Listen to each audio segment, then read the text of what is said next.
नमामि संस्कृतम दोस्तों, मीमांसा संस्कृत प्लेटफॉर्म पर आप सभी लोगों का स्वागत है।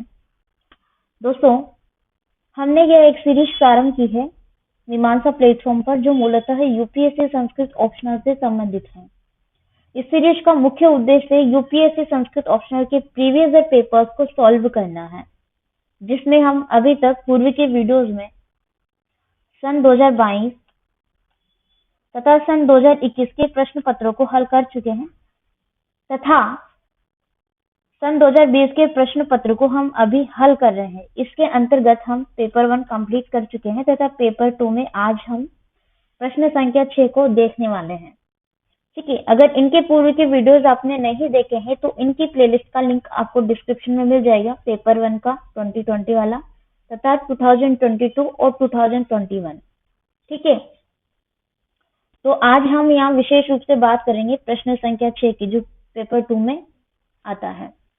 दोस्तों, ये प्रश्न संख्या 6 मूलतः संस्कृत व्याख्या से संबंधित होता है, अर्थात इसमें जो व्याख्या करनी होती है श्लोकों की, तो ये व्याख्या से संबंधित है और संस्कृत में आपको प्रेजेंट करना होता है। वैसे तो ये प्रश्न कंपल्सरी नहीं होता है, अर्थात ऑप्शनल है, तो आप इसको अटेम्प्ट भी कर सकते हैं और अटेम्प्ट भी नहीं कर सकते हैं, अर्थात स्किप भी कर सकते हैं। उसमें आपको पता होगा, अभी मैं ज्यादा नहीं जाऊंगी, ये ऑलरेडी मैं सारी चीजें बता चुकी हूँ पूर्व के वीडियोस में, तो इसलिए आप क्रम वाइज से इन वीडियोस को देखते आएंगे ना, तो चीजें आपको ऑटोमेटिकली क्लियर हो जाएंगी। क्योंकि एक सीरियल ऑर्डर में मैं पहले जो चीजें बता चुकी हूँ ना, वो शायद ही बाद में कम रिपीट करूँ। ठीक है, तो उन वीडियोस को आप जरूर देख लीजिएगा, उनका लिंक मिल ही जाएगा डिस्क्रिप्शन में। अब यहाँ हम बात करें प्रश्न संख्या 6 की।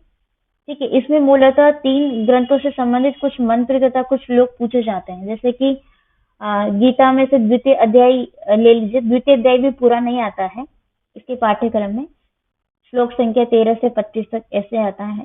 ठीक है, वैसे ही ईशावास्योपनिषद के कुछ मंत्र आते हैं 6, 7, 8।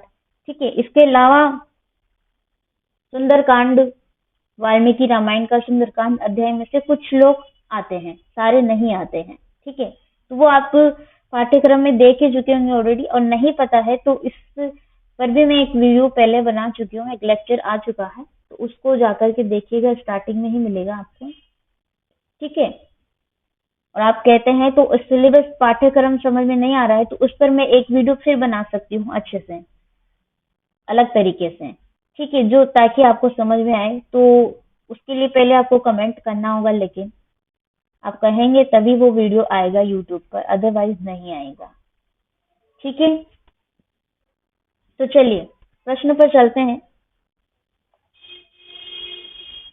अब प्रश्न से तो ज्ञात हो ही गया होगा, ये प्रश्न संस्कृत भाषा में ही आपको प्रेजेंट करना है, जिसे संस्कृत भाषायाम एव विधेयः, अर्थात संस्कृत भाषा में ही आपको विदित करना है, लिखना है। तो प्रश्न में ही कह दिया गया है, प्रश्न को पहले पढ़ लीजिएगा। यहाँ पर हम देखते हैं, पहला श्लोक इसमें पूछा गया है, मंत्र है ये, हिरण्यमयेन पात्रेण सत्य अस्य अपहितं मुखम तत्वं पूषण प्रावरणो सत्य धर्माय दृष्टिये। सत्य धर्माय दृष्टि है, ये ईशावास्योपनिषद का मंत्र है। उपनिषदों में तथा वेदों में निहित जो पद्य रचनाएं हैं, या जो श्लोक देखने को मिलते हैं, उनको श्लोक न बोल करके दोस्तों मंत्र बोला जाता है। तो ईशावास्योपनिषद भी ये प्राचीन, एक तरीके से प्राचीन उपनिषद है, तो इसमें निहित श्लोक मंत्र हैं। कोई सा भी उपनिषद ले लीजिए, कोई सा भी वेद ले लीजिए, कोई सा भी पुराण ले लीजिए, ठीक है, प्राचीन या ऋग्वैदिक समय की जो भी रचनाएं पद्य में पाई जाती हैं, उनको मंत्र कहा जाता है, श्लोक नहीं। ठीक है, तो ये मंत्र है। इसमें कहा जा रहा है, भगवान से प्रार्थना की जा रही है, जिनका मुख ढका हुआ था। ठीक है, हिरण्यमय, प्रकाश के आवरण से, पात्रेण अर्थात आवरण से। ठीक है, अपहितम मतलब ढका हुआ एक तरीके से। तो जिनका आवरण, जिनका मुख ढका हुआ है, जिनका मुख ढका हुआ है प्रकाश के आवरण से। ठीक है, वो कौन है ऐसे? सूर्यदेव। तो सूर्यदेव भगवान पूषण से प्रार्थना की जा रही है। पूषण का मतलब है पोषक करने वाला, तो हे पोषक परमात्मा, ठीक है, अप्रावणो हटा दो। अप्रावरणो अर्थात हटा दो। क्या हटा दो? क्या खोल दो? सत्य धर्माय, यथार्थ स्वरूप को, सत्य धर्माय, सत्य स्वरूप को हमें देखना है। दृष्टि, देखने के लिए, ठीक है, देखने के लिए। तो यहाँ पर कहा जा रहा है कि जो आवरण सूर्य देव अर्थात पूषण जो देव हैं, कृष्ण भगवान के मुख अर्थात उस प्रकाश से वो आवरण पड़ा हुआ है उनके मुख पर, अतः हमें उस आवरण आपके मुख के दर्शन करने हैं, आपके दर्शन करने हैं, इसलिए क्या कीजिए, उस आवरण को आप हटा दीजिए, ऐसा उनसे प्रार्थना की जा रही है। तो सत्य का दर्शन करना है। सत्य का मतलब क्या हो गया? वो पूषण देवता देव जो सूर्य देव है, सत्य का परमात्मा के ज्ञान का मुख जो है अर्थात स्वरूप तीव्र प्रकाश के आवरण से क्या है? ढका हुआ है अथवा छिपा हुआ है। तो हे पोषक परमात्मा न, हे पोषक देवता, हे सूर्य देव, आप इस आवरण को यथार्थ स्वरूप को देखने के लिए हटा दो अथवा खोल दो। ठीक है, तो भगवान सूर्य से प्रार्थना की जा रही है। पूषण का मतलब यही है जो पोषक करने वाला होता है, या आप एक तरीके से ले सकते हैं सूर्य देवता। ठीक है, उनके लिए ये शब्द प्रयोग किया जाता है। पात्रेण का मतलब होता है यानी ढका हुआ एक तरीके से। ठीक है, इसके अलावा दूसरा श्लोक है, प्रियम जनम अपश्यन्तीं पश्यन्ति राक्षसी गणम स्वगणेन मृगीं हीनां स्वगणेनावृताम इव। ये सुंदरकांड से लिया गया श्लोक है। ठीक है, सुंदरकांड का श्लोक है और यहाँ पर सीता की दशा बताई जा रही है। कहा जा रहा है कि प्रियम अपने निकटस्थ जो प्रिय है, ठीक है, जन्म अर्थात लोगों को, पश्यन्ति और अपश्यन्ति, पश्यन्ति अपश्यन्ति, अपश्यन्ति मतलब वो देख नहीं पा रही है, ठीक है, और पश्यन्ति मतलब इसकी विपरीत है, निश्चित ही देखना पड़ रहा है। जिसको वो देखना नहीं चाहती है फिर भी वो क्या कर रही है? देख रही है, देखना पड़ रहा है। ठीक है, राक्षसी गणम, उन राक्षस गणों को वो देख रही है। राक्षसी गणम का मतलब राक्षसों के गण का एक तरीके से समूह होता है। आपने छंद पढ़े होंगे तो छंद में गण लगाते हैं तो उसको समूह बोलते हैं एक तरीके से। तो 3 गण का एक समूह हो गया। तो इस प्रकार से राक्षसी गणम, राक्षसियों के एक समूह को स्वगणेन अर्थात अपने स्वयं के गण से, अर्थात अपने स्वयं के झुंड से, अब क्या है, वो अपने परिवार से बिछुड़ चुकी है, अपने पति से, अपने स्वामी से वो अलग रह रही है। तो वहां पर ऐसी स्थिति में जहां पर राक्षस गण निवास करते हैं, राक्षस गणों का समूह है, रावण की लंका में वो रह रही है, तो वहां पर राक्षसों से वो घिरी हुई है एक तरीके से। ठीक है, तो वो क्या है, अपने समूह को छोड़ करके अपने गण से या अपने एक तरीके से अपने समूह से विलग हो चुकी है, अलग हो चुकी है, तथा राक्षसी गणों के मध्य राक्षसों के समूह को वो क्या कर रही, न देखना चाहते हुए भी वो देख रही है, उनके बीच में अपना जीवन व्यतीत कर रही है। ही नाम का मतलब होता है बिछुड़ना। स्वगणेन अपने गण से बिछुड़ चुकी है, जिस प्रकार से स्वगणेन आवृताम इव मृगी।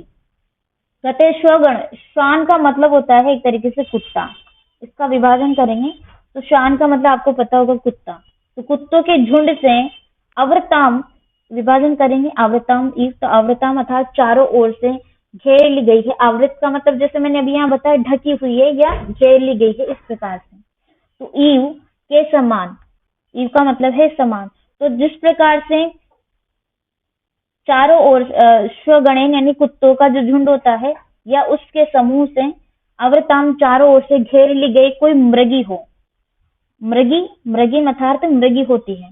तो इस प्रकार से कहा जा रहा है कि जिस प्रकार से कुत्तों के झुंड के द्वारा कोई मृगी घेर ली जाती है, उसी प्रकार से राक्षसों के द्वारा वो माता सीता घेर ली गई है। ठीक है, तो वो अपने प्रिय निकटस्थ लोगों को देख नहीं पा रही है, किंतु वहां जिनको वो देखना नहीं चाहती है उनको निश्चित रूप से उसको देखना पड़ रहा है। अपने झुंड से वो बिछुड़ चुकी है और जिस प्रकार से कुत्तों के झुंड में एक मृगी फंस जाती है, उसी प्रकार से वो राक्षसों के झुंड में अपने झुंड से अलग होकर के, अपने समूह से अलग होकर के रह रही है। ठीक है, तो ये आपको समझ में आ गया होगा। अगला प्रश्न है, मतलब श्लोक है, वासांसि जीर्णानि यथा विहाय नवानि गृह्णाति नरो प्राणी तथा शरीराणि विहाय जीर्णानि अन्यानि संयान्ति नवानि देहि। श्रीमद् भगवत गीता के द्वितीय अध्याय से संबंधित है। देखिए यहाँ पर कहा जा रहा है, भगवान श्री कृष्ण अर्जुन को उपदेश देते हुए कहते हैं कि जिस प्रकार से पुराने वस्त्रों को छोड़ करके नए वस्त्र धारण कर लिए जाते हैं, उसी प्रकार से शरीर भी क्या करता है, जब शरीर जीर्ण हो जाता है अर्थात उसकी जीर्णावस्था हो जाती है, नष्ट होने लग जाता है, उसी प्रकार से वो आत्मा भी एक नए शरीर के साथ जन्मती है अर्थात वो भी एक नया शरीर धारण कर लेती है। ठीक है, तो जैसे मनुष्य पुराने वस्त्रों को त्याग करके दूसरे नए वस्त्रों को धारण कर लेता है, इसी प्रकार से जीवात्मा भी, जीव अर्थात आत्मा, जीव का मतलब है आत्मा, तो जीव आत्मा अपने पुराने शरीर को छोड़ करके नए शरीर को धारण कर लेती है। जैसे ही जीर्ण हो जाता है वो शरीर जरावस्था में आकर के, उसी प्रकार से मृत्यु के दौरान वो शरीर तो नष्ट हो जाता है जलाने से, किंतु फिर वो एक नया शरीर धारण कर लेती है, किंतु आत्मा कभी नहीं मरती है। ये गीता में बताया गया है। तो मैं उम्मीद करती हूँ आपको ये जो है इनका तात्पर्य समझ में आया होगा कि कहना क्या चाह रहे हैं। ठीक है, तो यहीं पर मैं अपनी वाणी को विराम देती हूँ। आप सभी लोगों का बहुत बहुत धन्यवाद। नमामि संस्कृतम।